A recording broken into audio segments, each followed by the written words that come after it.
Welcome to REWORK, a podcast by 37 Signals about the better way to work and run your business. I'm your host, Kimberly Rhodes, joined, as always, by the co-founders of 37 Signals, Jason Fried and David Heinemeier Hansson. This week, I'm going to dive into one of the write-ups on the 37 Signals website called the 7 Shipping Principles, which is our guidelines for how we ship and shape and build software at a sustainable pace, is how it's written. David, I believe you wrote this, if I'm not mistaken. Let's go through some of these 7 principles. We won't dive into all of them in too much detail, but a few of them I think are really important and interesting for people to hear about. The first one, we only ship good work. I think that's pretty self-explanatory, but tell us a little bit about your thoughts on that. That was actually the point that motivated writing up these shipping principles in the first place. And it sounds self-evident. But it's not actually as self-evident as it sounds when you have spent weeks on something, you're out of time, and you've built something that you could rationalize yourself into being okay to ship. But it's not okay to ship because it's not good. And good is actually a relatively high bar. It's better than okay. We could have written, we ship okay software. Do you know what? I am sure that would actually be a high bar in some establishments, but that is not our bar. Our bar is good software.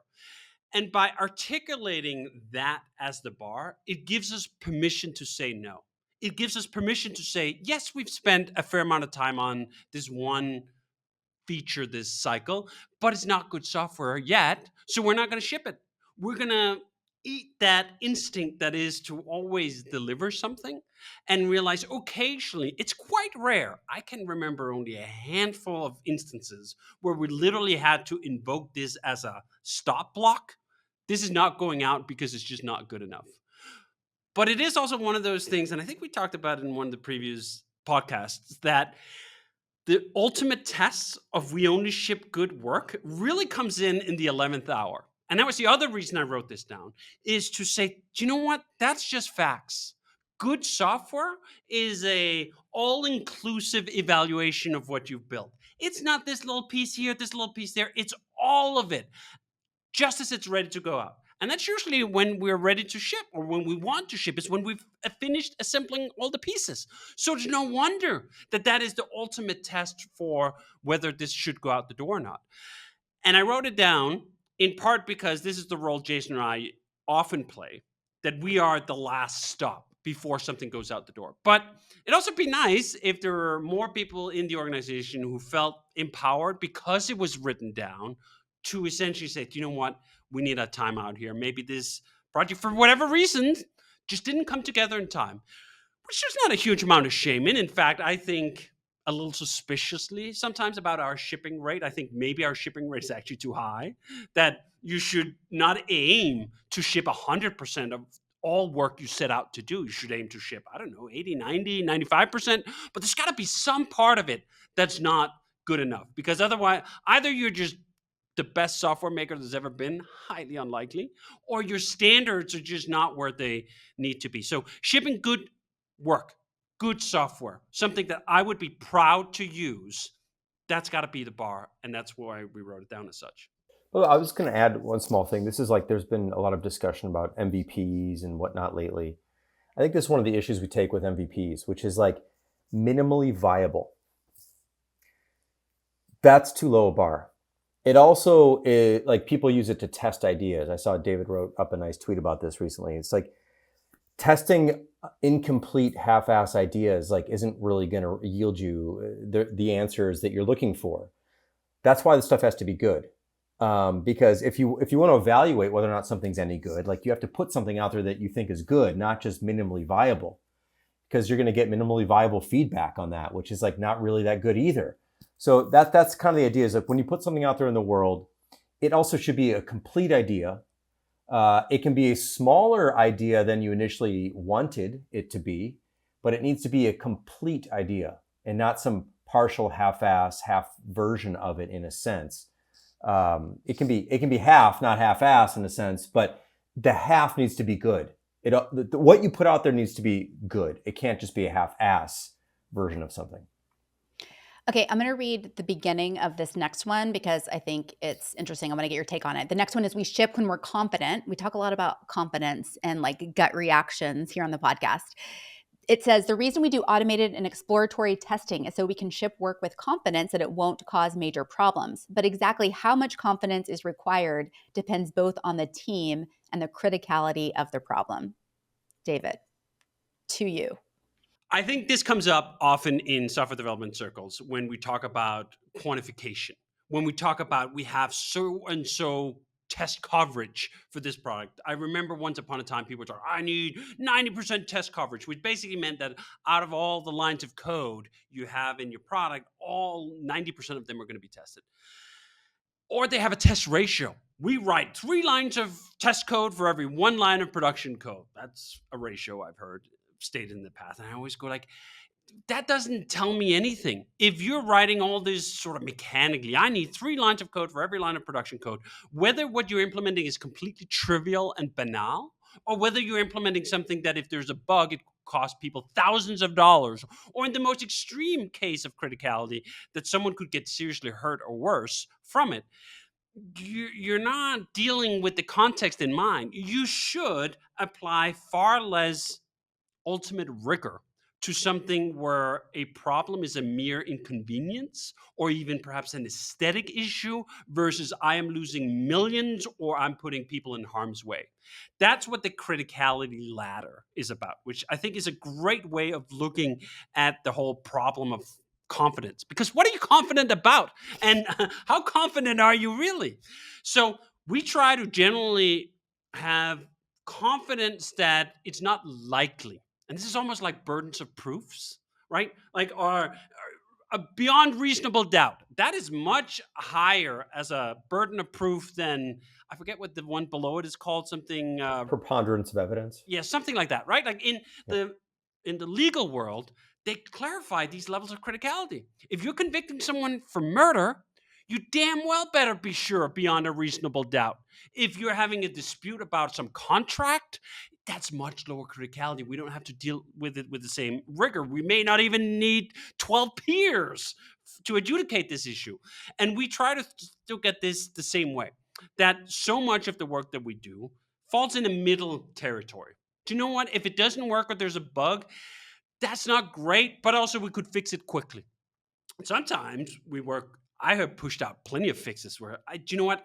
I know there's not an issue here, which is always, by the way, cute that there will be an issue, but the issue isn't going to be that large. And then when we tinker with, for example, what we call Queen Bee, which is where we do all our billing, we take a higher burden of proof here. We want to have more tests. They have to be more regimented. We want to have more reviews.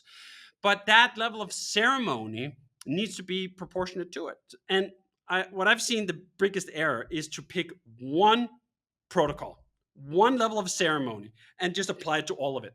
Apply it to the trivial stuff, and now there's a Danish saying of shooting sparrows with cannons. You're shooting sparrows with cannons. That's just overkill.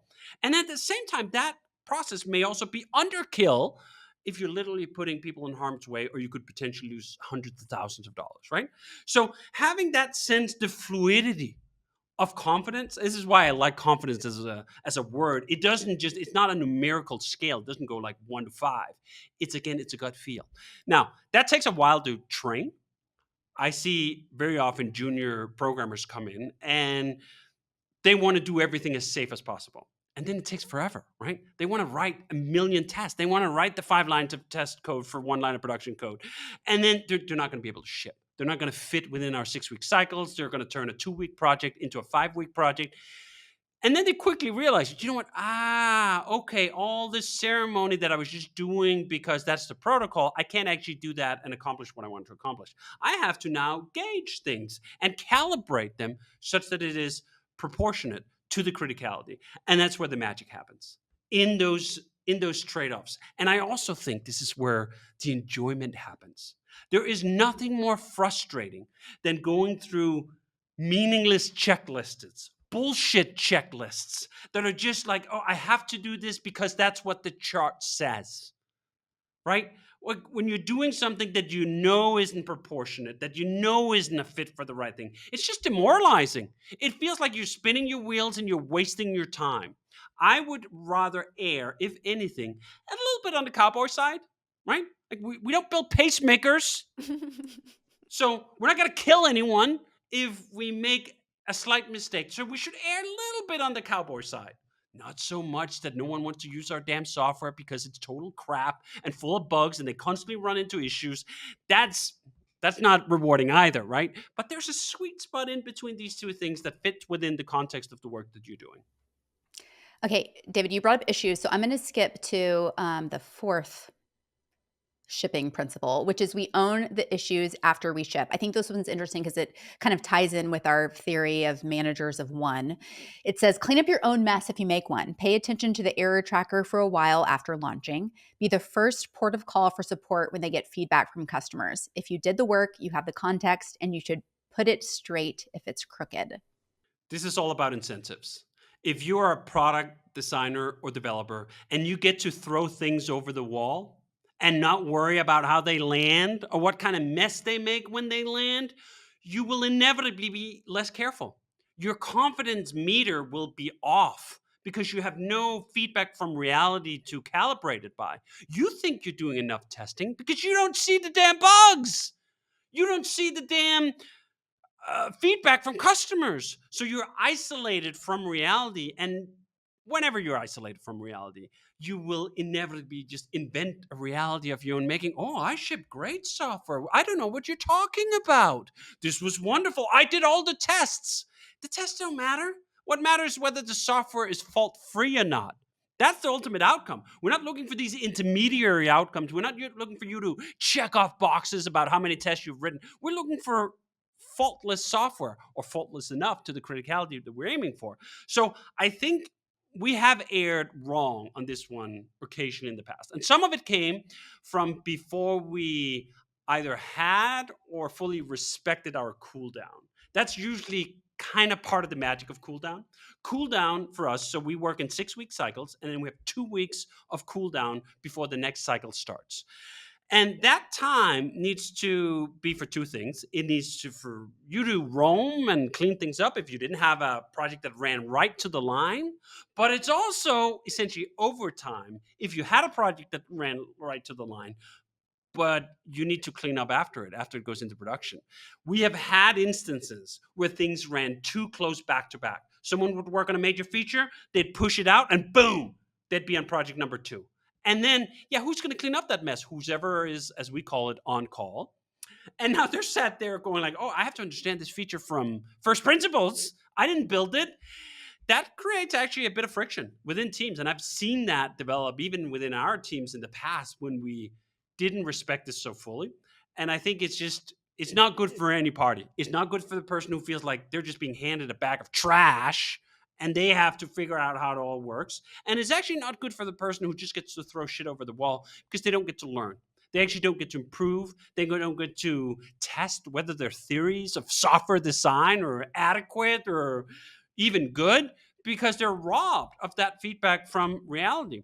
And I think there's a sweet spot for software developers who get to work on new stuff, but also get to see that stuff in the wild. That's the kick of shipping. The kick of seeing something you build actually being put to good use, not from 2 kilometers away, but from right up front that you're seeing, oh shit, yeah, there's an issue there. So I think it's a gift to both parties to make it such that there's a fairness principle that the shit you put in there, do you know what? You have to take it back out again. Okay, this one, I feel like, Jason, this one probably applies to the design side just as much as the programming side, which is we don't ship if it isn't right. I know you mentioned a couple podcasts ago that we were working on High Rise for 6 months, completely redesigned it.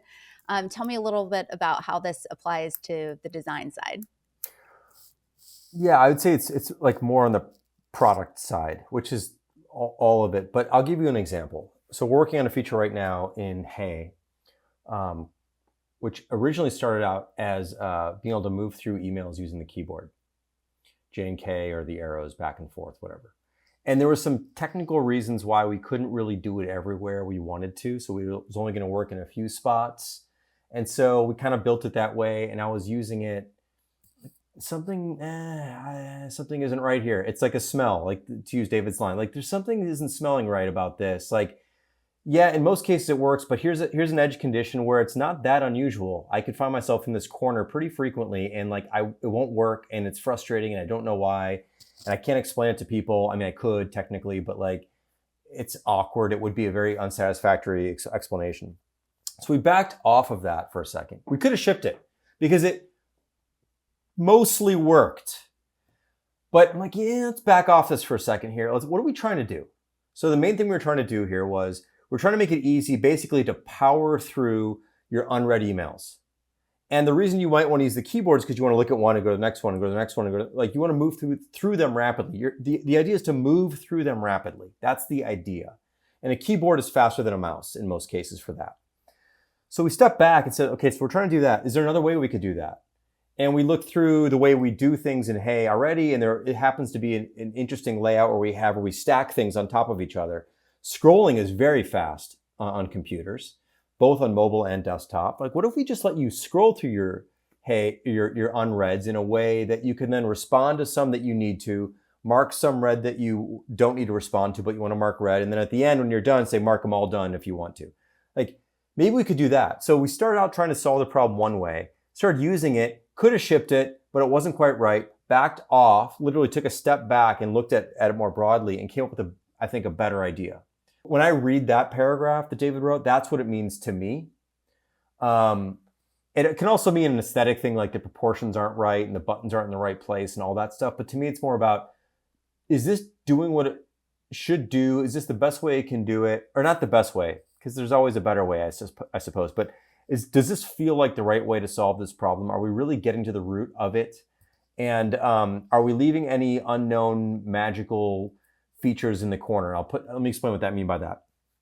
I don't like special rules, basically, or hidden rules, I should say. I call these magical corners, but hidden, that's my little stupid internal version of it. But basically, when there's like hidden rules, like, well, the arrow works in every case, but these four.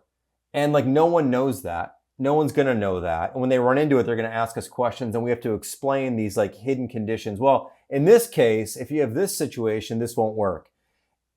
I don't like those. So whenever I run into those, I start to step back and go, I'm not sure this is right. So I don't think we can ship this yet. Maybe sometimes we can, but oftentimes we can't. Let's figure out a different way where we don't have these magical rules or these hidden rules. So anyway, that's how I think about that particular one. I don't know if that's what it was intended to be, but that's how I interpret it.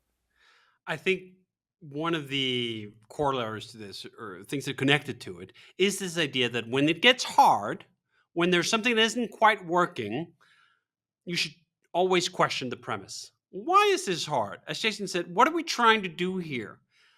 I think with that specific example, we started out with a solution rather than a problem. So the solution is I want to be able to go through my emails quickly using a keyboard. Okay, that's not the same as stepping back one step further and looking, what is the problem? I want to catch up quicker on my emails. Right? That's a more generic version of that. That's not about a keyboard. It's not even about stepping from one to the other. It is about a fundamental premise. And when we ran into these technical issues as to why the solution didn't work in all the cases, that's exactly sort of that hard stuff. What the shipping principles are supposed to do is just remind you, wait a second, let's lean back here. There's a reason this is hard. Could we make it easy? There's a great saying in programming that is essentially, if you're going to make a hard change, first make the change easy, then make the easy change. Now, it may be hard to make the change easy, but that's how you clean things up, both conceptually and practically. We needed to clean up our concept of what we're trying to solve a little bit here. And as it often happens with these shipping principles, why they're called shipping principles, not development principles, is that moment of clarity arrives in the 11th hour. It arrives when all the pieces are put back together. That's usually often the only time you can really lean back and question the entire thing. Is this right? And that's why we need to write it down, because you have the other influence. We're done.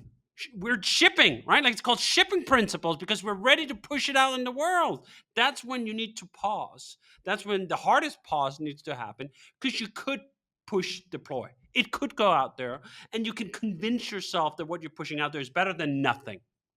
That's a terribly low burden of proof. I don't ever want to be, or rarely want to be, in this situation where we sign off on better than nothing. I mean, what a depressing way to work. Better than nothing? That's your bar? Like non-existence or something? Whatever that something is, even if it's total shit? I mean, come on. You got to set your sights a little higher than better than nothing. So it's one of those things where I try to code myself to when I hear my internal monologue go, better than nothing, there's just a reaction, right? It connects to this. We don't ship if it isn't right. Better than nothing? Don't have such low standards. Raise your chin a bit. Look proud about what you're about to ship. Better than nothing. Okay, the last one I want to dive into is the last one. We ship to our appetite. David, you talked a little bit about our 6-week cycles and our 2-week cool down. I do want to read this one phrase that I found interesting, which says, like a great company can be a terrible stock at an exorbitant price, so too can a great pitch become a mistake if it's pursued far beyond the appetite. Love to get your thoughts on that. And then if you have some examples of maybe where we've pushed the boundaries of the appetite. I think just as a general principle here in programming circles, this is usually called gold platinum. That you take something that has a valid reason to exist and you just adorn it. There's so much decoration, there's so much veneer on top of it, there's all these other things because you want to make it perfect, which is also a strain that goes through all of this, that perfect is the enemy of good. And good is what we're trying to do. The first principle, we ship good work. Not the first principle is we ship perfect work. That can be a total trap to fall into. And oftentimes that perfection masks over actually issues that are deeper. You're perfecting a specific solution to a flawed premise. Like there's no joy in that. I'd much rather have a good enough solution to a great premise, to a great insight.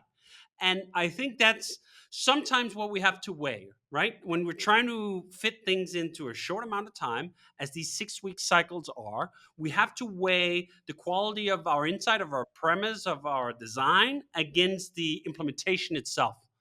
And when I'm being forced to choose between those two things, I'll always pick the clearer concept, always the clearer idea, the clearer line. And if you look actually at the example Jason referred to, going back and forth between your emails, the implementation of using the keyboard in the more traditional, just jump to another, was actually quite sophisticated. Like we had to do some sophisticated work to get the caching to be right. And I could look at that like, that's pretty clever. That's a clever implementation of that. Yeah, it's a clever implementation of a flawed premise. Because now I look at the other solution we've come up with, I go like, oh yeah, we're just reusing some implementational bits we already have, but it's being used in service of a quite novel insight into what people are actually trying to do. Okay, well, I'm going to link to the 7 shipping principles that are on 37signals.com/thoughts.